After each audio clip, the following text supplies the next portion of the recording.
ہم کدھر کے، ہم اتنے کمزور عقیدے والے، کمزور ایمان والے، ہم کو کس طرح کھیل کر رہا ہوگا شیطان، اس سے ہوشیار رہنا، اس سے آگاہ ہونا ہمارے لیے کتنا ضروری میرے محترم دوستو۔ غور کیجئے بخاری شریف حدیث نمبر 373، غور کیجئے اس حدیث پر، اور مسلم 556، احمد بن یونس رضی اللہ تعالیٰ عنہ روایت کر رہے ہیں اس حدیث پر۔ امپارٹنٹ حدیث میرے محترم دوستو، آج کے ماحول کے اعتبار سے بالکل ضروری ہے۔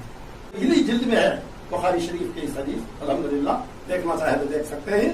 اللہ کے رسول صلی اللہ علیہ وسلم کو ایک شخص تحفہ گفٹ دیا، گفٹ تحفہ دیا تھا، ایک شال یعنی ایک خمیس بول کر ایک روایت میں آ رہا ہے بات، ایک روایت میں شال بول کر بات آ رہی ہے۔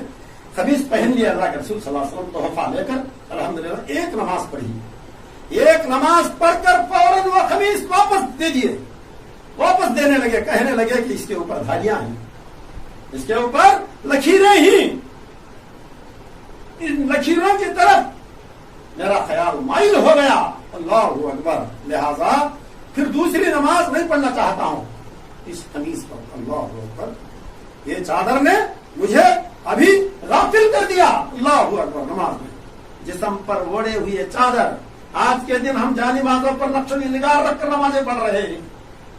آج کے دن کئی مساجد میں اللہ تعالیٰ اس مسجد والوں کو دن بدن ترقی فرمائے، الحمدللہ اس طریقے کی کوئی جانماز یہاں پر نظر نہیں آ رہی ہے۔ کئی مقامات پر الحمدللہ عمل ہو رہا ہے، کئی مقامات پر ایک دم بالکل لاپرواہی جیسے نمازیں پڑھ رہے ہیں، خود پڑھوا رہے ہیں مصلیوں کو۔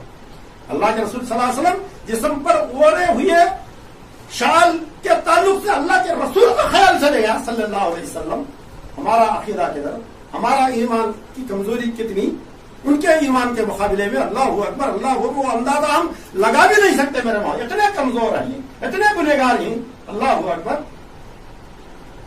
ڈیزائن والی، نقش و نگار والی جانماز تو کیا، آج کے دن ہم موبائل رکھ رہے ہیں آگے، آج کے دن ہم گھڑی رکھ رہے ہیں آگے، آج کے دن ہمارا چشمہ رکھ کر نماز پڑھ رہے ہیں، آج کے دن ہم کی چین وغیرہ رکھ کر نماز پڑھ رہے ہیں۔ یہ کہاں تک جائز ہو سکتا ہے میرے محترم دوستو؟ غور کیجئے، خیال کیجئے۔ ہم دنیاوی نقصانات سے بچنے کے لیے طرح طرح سے غور کرتے ہیں، آگے سے پیچھے رائے مشورے کرتے ہیں، آفٹر ٹیمپروری فائدہ ہے، ٹیمپروری نقصان بھی ہے، ٹیمپروری عزت ہے، ٹیمپروری بے حرمتی، بے عزتی ہے، یا کوئی پرماننٹ نہیں۔ تو میرے محترم دوستو، قائم دائم دنیا کے نقصان کے تعلق سے ہم کہاں تک سوچنا ہوگا، غور و فکر کرنا ہوگا۔ اللہ اکبر، میرے محترم دوستو، اتنا ہی نہیں، یہ چیز نماز میں جب غافل کر دی تو الحمدللہ، تو ہم جو عثمان رضی اللہ تعالیٰ عنہ، یہ حدیث میں جو پیش کر چکا ہوں، جو حدیث نمبر 2203، جس کے اندر عثمان رضی اللہ تعالیٰ عنہ کوئی ایسی بات نہیں کہے کہ میرے سامنے آج کے دن جو موبائل ہے اس طریقے کی کوئی چیز تھی، آج کے دن جو چشمہ رکھ رہے ہیں اس طریقے کی کوئی چیز اس زمانے میں اصحاب کرام کے ہاتھوں میں ہوا کرتی تھی، وہ بھی سواریوں پر آیا کرتے تھے، سواریوں کے لیے یوز کرنے والی چیزیں ان کے پاس بھی ہوا کرتے تھے، اگر رکھنا چاہا تو وہ بھی آگے رکھ کر پڑھ سکتے تھے، وہی ویسا کوئی لفظ آج کے راست تک نہیں آ رہا ہے۔ میرے محترم دوستو، بات آنے سے آپ لوگوں کے آگے بات رکھ رہا ہوں، میں تقریباً اس مسئلے پر 20 سال کے اوپر سے تحقیق کر رہا ہوں، الحمدللہ، آج نہیں کل نہیں، 20 سال کے اوپر سے میری تحقیق چل رہی ہے۔ کوئی ایسی دلیل، کوئی ایسا حوالہ آج تک ہم کو نہیں ملا کہ کوئی چیز رکھ کر اللہ کے رسول و اصحاب کرام آگے رکھ کر نماز پڑھ رہے تھے۔ ایسے دلائل ہم کو مل رہے ہیں۔ اللہ کے رسول صلی اللہ علیہ وسلم نے فرمایا، یہ نماز جو آپ لوگ ابھی پڑھ رہے ہیں اس کو آخری نماز سمجھو زندگی کی، خوشی اور خضوع کے ساتھ پڑھنے کی کوشش کی۔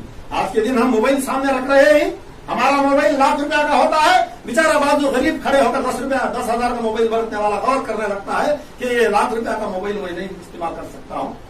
کوئی دولت مند رہا تو میں 10,000 کا کیوں یوز کروں، میں بھی ایسا ہی خریدوں۔ ارے بھائی، آگے والا بھائی موبائل سے بات کر رہا ہو تو آگے والے خیال کر رہے ہیں کہ یہ موبائل کتنا قیمتی ہے۔ نماز میں شیطان تو باقاعدہ پیچھا کر رہا ہے۔ ایک حدیث پاک میں اللہ کے رسول صلی اللہ علیہ وسلم نے فرمایا، جب اذان ہوتی ہے تو شیطان بھاگ جاتا ہے، اذان ختم ہونے کے بعد پھر شیطان آ جاتا ہے، پھر اقامت ہو رہی ہو تو شیطان نکل جاتا ہے، پھر اقامت ختم ہونے کے بعد پھر شیطان آ کر وسوسے پیدا کرنے کی کوشش کرتا ہے۔ میرے محترم دوستو، اتنا ہی نہیں،